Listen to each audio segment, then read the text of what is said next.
I'll say, explain to your listeners that that people wonder, why did we need to suppress ivermectin and hydroxychloroquine? These are well-established drugs with well-established safety profiles that have billions of doses have been given. Ivermectin is a human drug. It also works on horses, but it won the Nobel Prize because it works so well on human beings. Mm-hmm. Tony Fauci's problem was this. There's a little-known federal law that says you cannot give an emergency use authorization to a vaccine if there is any medication approved for any purpose that is shown effective against the target disease.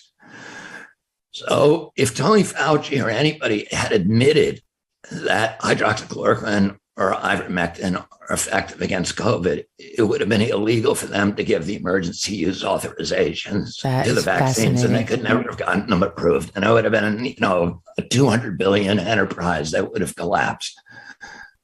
That is fascinating. I mean, I have been covering this very closely now for all of the 2 years. That's the first I've heard that. I mean, in your book. So he would not have gotten emergency use authorization for the vaccine if the medical community had been saying ivermectin works. It is an effective treatment for COVID.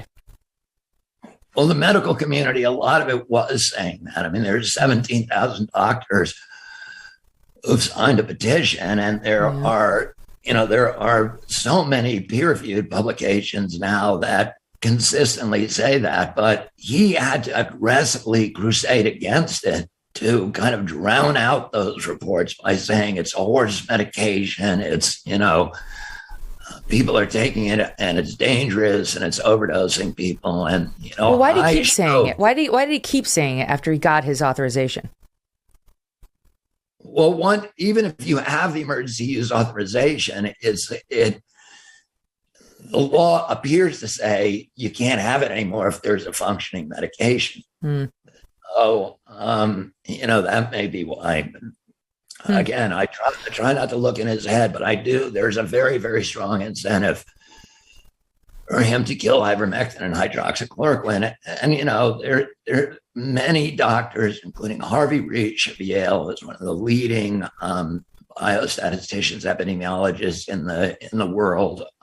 Peter McCulloch, who is the most published doctor in the history of the world in his specialty.